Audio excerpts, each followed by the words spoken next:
A survey conducted by the government of Japan in 2015 showed that around 70% of the country adhered to Shinto, a polytheistic religion native to Japan. The same survey showed that another roughly 70% of the country adhered to Buddhism. That, of course, does not mean that Japan is 140% either Shinto or Buddhist. Instead, we are seeing an example of widespread simultaneous religion, also referred to as multiple religious belonging. Chinese folk religion, also sometimes referred to as Shenism in the West, is one of the largest religious traditions practiced in both the People's Republic of China and Taiwan, or the Republic of China.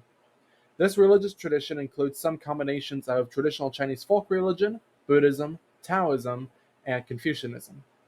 In the West, what religion someone belongs to is seen today as a cut and dry question. Someone might be Christian, or Jewish, or atheist, or some other religion or religious position. If you were taking a census of religions, you might create a survey with multiple choices as opposed to multiple answers.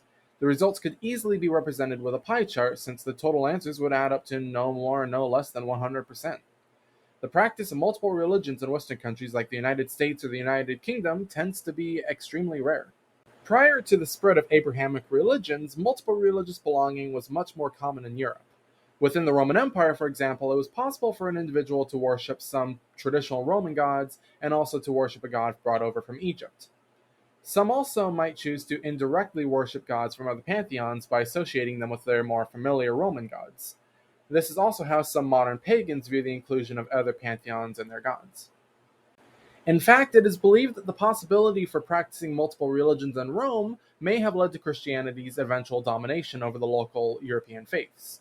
Let us imagine for a moment that you are a citizen of Rome, and picking a few gods at random, we could suppose you personally worship Mars, Apollo, and Neptune for whatever your personal reasons may be. An immigrant from a far-off land converts you to a newly built temple dedicated to the Egyptian god Isis.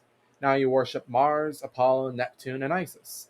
The temple of Isis gains a follower, but no other gods lose followers.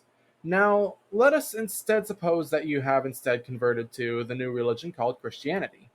You now worship the Christian God and none else because Christianity is for the most part an exclusionary religion because it by nature rejects the existence of other gods. That church has gained a follower, and the cults to Mars, Apollo, and Neptune have each lost you as a follower. While Christianity today is still for the most part an exclusive religion, it isn't always. As mentioned earlier, most Japanese people practice at least two religions, Shinto and Buddhism. While religious demographics are harder to obtain from Haiti, it is believed that most of the Christians of Haiti, specifically its Roman Catholic population, also practice voodoo. The perceived compatibility of Christianity and voodoo depends in part on which view of Loa or Loa the individual takes. Sometimes voodoo can be perceived as a polytheistic religion with many, many gods because of its Loa. That would be compatible with Christianity due to its strict monotheistic nature as an Abrahamic religion. However, some view Loa as spirits that are more like intermediaries beneath the one monotheistic God, which is more comparable to angels or saints. Despite non-exclusionary religions being rarer in the West nowadays, it was not always the case, and sometimes there are still exceptions if you know where to look. Thanks for watching.